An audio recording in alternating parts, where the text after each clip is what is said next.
Bem-vindos ao canal Bíblia em um Ano. Aqui ajudamos você na leitura da Bíblia. Curta o vídeo, inscreva-se e compartilhe.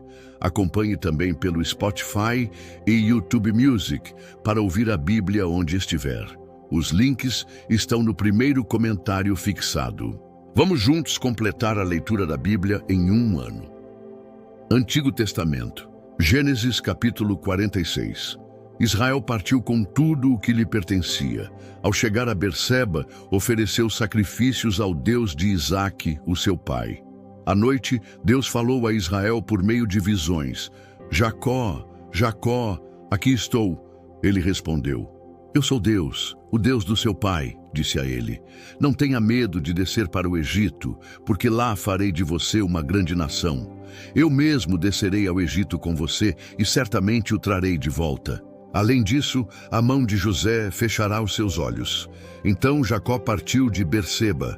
Os filhos de Israel levaram Jacó, o seu pai, as suas crianças e as suas mulheres nas carruagens que o faraó tinha enviado para transportá-los. Também levaram os seus rebanhos e os bens que tinham adquirido em Canaã. Assim, Jacó foi para o Egito com toda a sua descendência.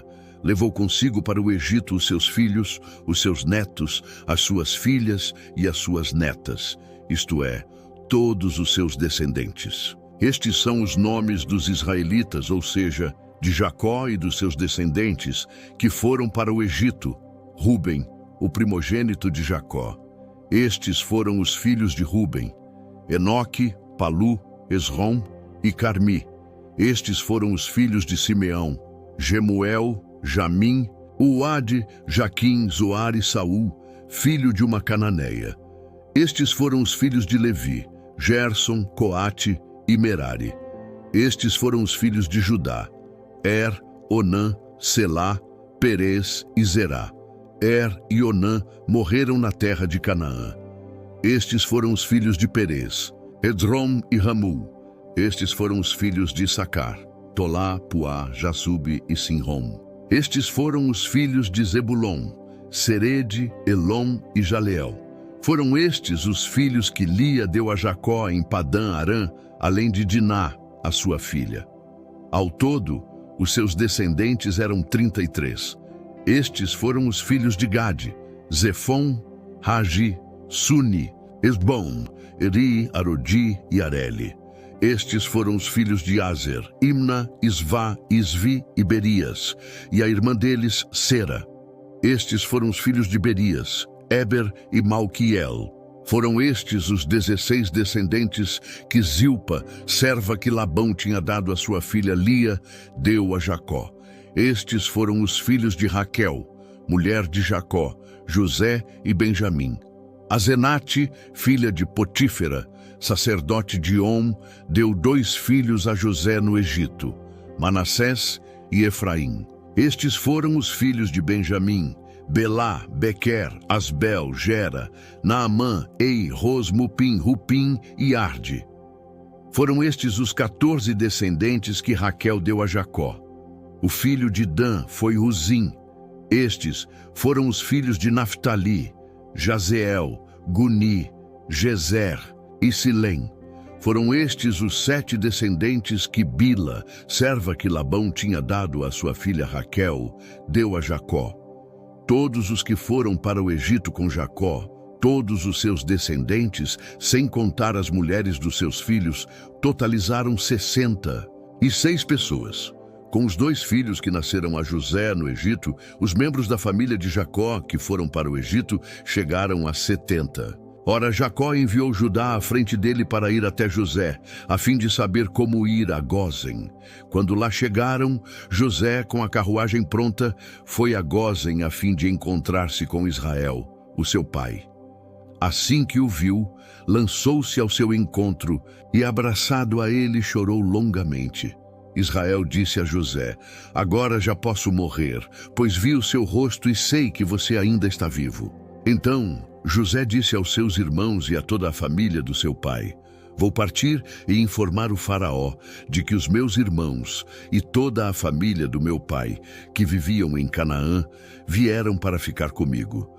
Direi que os homens são pastores de rebanhos e que trouxeram consigo as suas ovelhas, os seus bois e tudo quanto lhes pertence. Quando o faraó mandar chamá-los e perguntar: em que vocês trabalham? Respondam-lhe: os teus servos criam rebanhos desde pequenos, como o fizeram os nossos antepassados. Assim, lhes será permitido habitar na região de Gósen, pois todos os pastores são detestáveis para os egípcios. Gênesis capítulo 47. José foi dar as notícias ao faraó. O meu pai e os meus irmãos chegaram de Canaã com as suas ovelhas, os seus bois e tudo o que lhes pertence e estão agora em Gósen. Depois escolheu 5 dos seus irmãos e os apresentou ao faraó. O faraó lhes perguntou: em que vocês trabalham? Eles lhe responderam: os teus servos são pastores, como os nossos antepassados. Disseram-lhe ainda: viemos como estrangeiros para morar aqui por um tempo, porque a fome é rigorosa em Canaã, e os rebanhos dos teus servos não têm pastagem. Agora, por favor, permite que os teus servos se estabeleçam em Gósen. Então, o faraó disse a José: o seu pai e os seus irmãos vieram a você, e a terra do Egito está à sua disposição. Faça que o seu pai e os seus irmãos habitem na melhor parte da terra.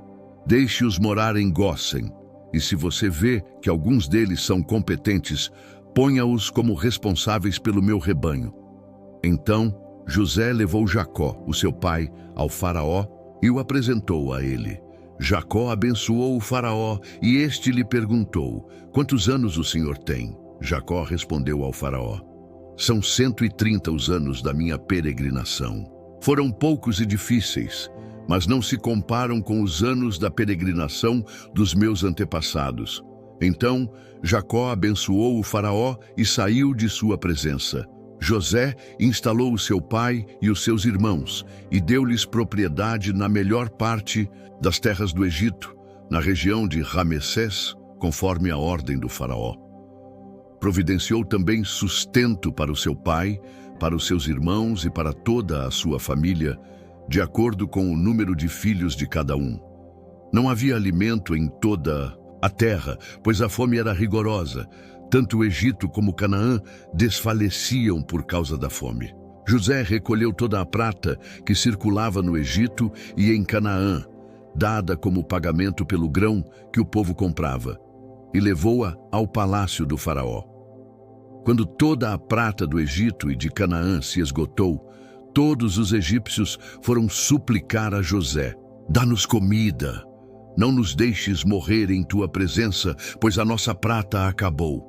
José lhes disse: tragam então os seus rebanhos e em troca lhes darei alimento, uma vez que a prata de vocês acabou.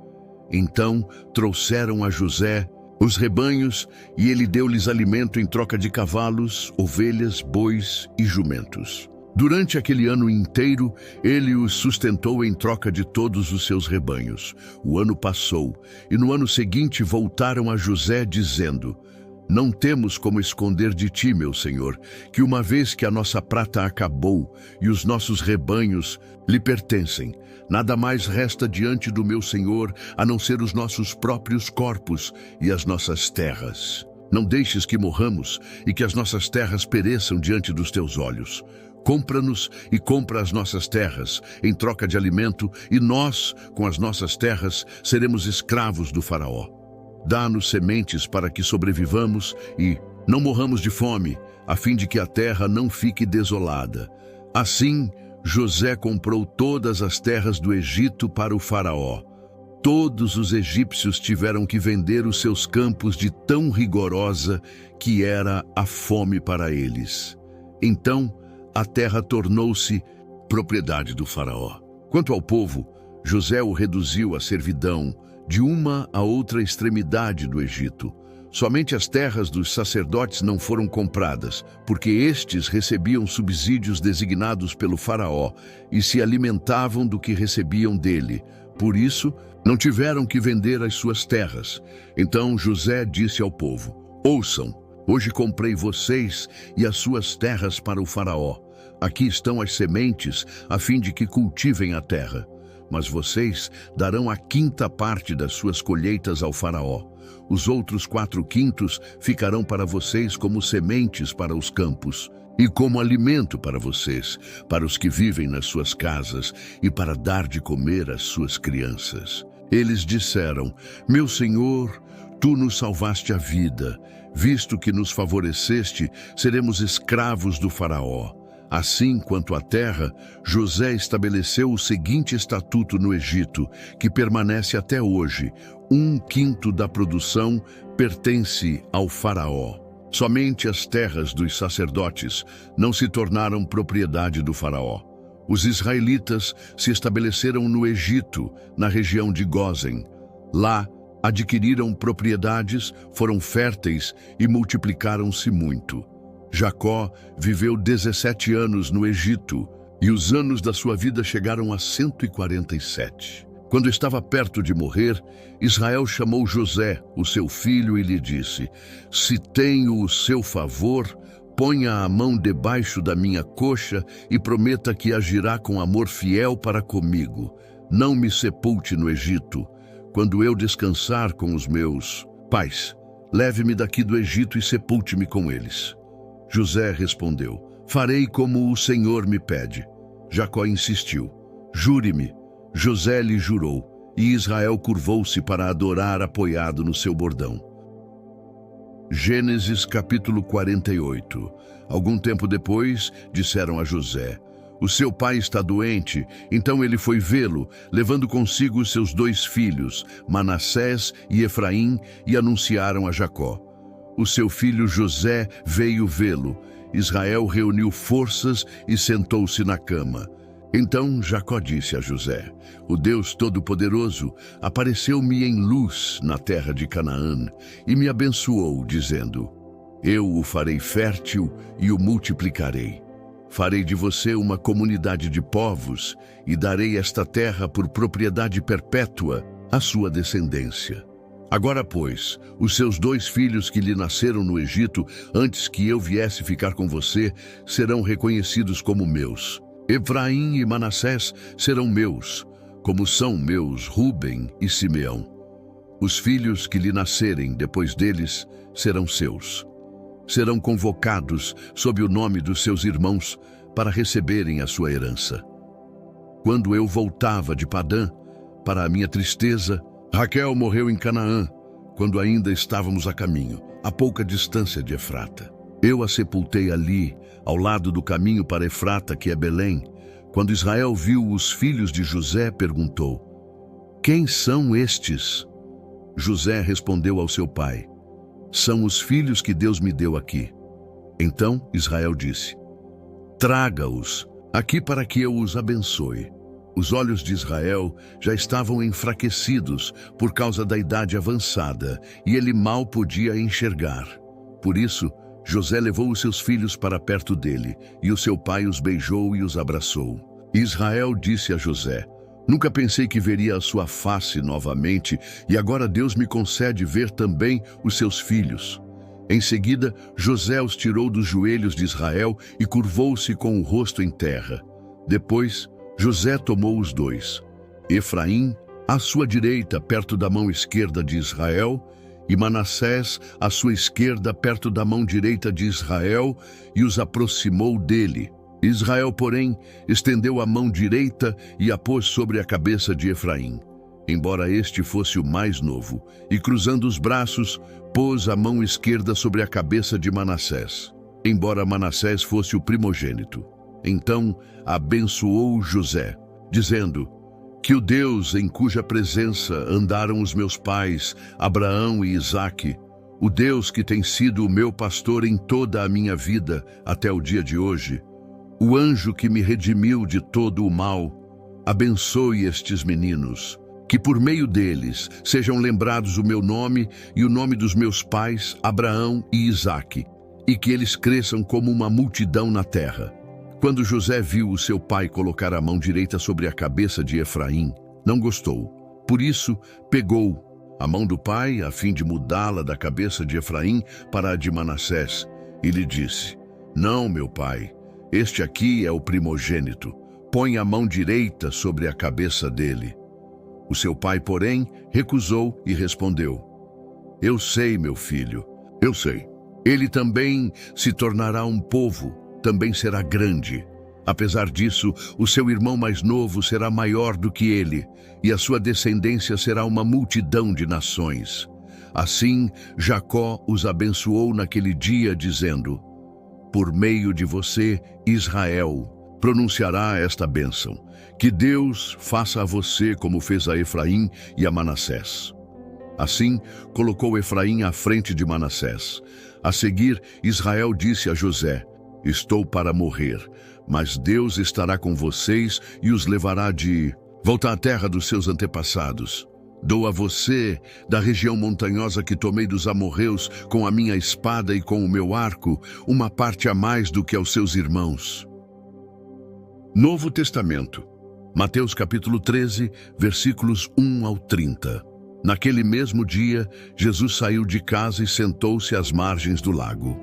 Ao seu redor, reuniu-se uma grande multidão, de modo que ele entrou em um barco e sentou-se nele. Ao povo reunido na praia, Jesus falou muitas coisas por parábolas, dizendo: O semeador saiu a semear. Enquanto ele semeava, uma parte caiu à beira do caminho, e as aves vieram e a comeram. Outra parte caiu em terreno pedregoso, onde não havia muita terra, e logo brotou porque a terra não era profunda. Mas, quando saiu o sol, a planta se queimou e secou, porque não tinha raiz. Outra parte caiu entre os espinhos, que cresceram e sufocaram a planta. Outra ainda caiu em boa terra e deu boa colheita, de modo que produziu 100, 60 e 30 vezes mais. Aquele que tem ouvidos, ouça. Os discípulos aproximaram-se dele e perguntaram: Por que falas ao povo por parábolas? Ele respondeu: A vocês foi dado o conhecimento dos mistérios do reino dos céus, mas não a eles, pois ao que tem, mais lhe será dado, e terá em grande quantidade. Mas ao que não tem, até o que tem lhe será tirado. Por essa razão, eu lhes falo por parábolas, porque vendo não veem, e ouvindo não ouvem nem entendem. Neles se cumpre a profecia de Isaías: Certamente vocês ouvirão, mas jamais entenderão. Certamente vocês verão, mas jamais perceberão. Pois o coração deste povo se tornou insensível. De má vontade, ouviram com os ouvidos e fecharam os olhos. Se assim não fosse, poderiam ver com os olhos, ouvir com os ouvidos, entender com o coração, converter-se, e eu os curaria. Mas bem-aventurados os olhos de vocês, porque veem, e os ouvidos de vocês, porque ouvem. Pois em verdade, lhes digo que muitos profetas e justos desejaram ver o que vocês estão vendo, mas não viram, e ouvir o que vocês estão ouvindo, mas não ouviram. Portanto, ouçam o que significa a parábola do semeador. Quando alguém ouve a mensagem do reino e não a entende, o maligno vem e arranca o que foi semeado no seu coração. Este é o caso da semente que caiu à beira do caminho. Quanto à semente que caiu em terreno pedregoso, este é o caso daquele que ouve a palavra e logo a recebe com alegria. Contudo, visto que não tem raiz em si mesmo, permanece pouco tempo. Quando surge alguma tribulação ou perseguição por causa da palavra, logo a abandona. Quanto à semente que caiu entre os espinhos, este é o que ouve a palavra. Mas as preocupações desta vida e o engano das riquezas sufocam a palavra, e ela se torna infrutífera. Quanto à semente que caiu em boa terra, é o caso daquele que ouve a palavra e a entende. Este produz uma colheita de 100, 60 e 30 vezes mais. Jesus lhes contou outra parábola dizendo: O reino dos céus é como um homem que semeou boa semente no seu campo. Mas enquanto todos dormiam, veio o seu inimigo e semeou o joio no meio do trigo e se foi. Quando o trigo brotou e formou espigas, o joio também apareceu. Os servos do dono do campo dirigiram-se a ele e disseram: O senhor não semeou boa semente no seu campo? Então De onde veio o joio? Um inimigo fez isso, respondeu ele. Os servos lhe perguntaram: o Senhor quer que o arranquemos?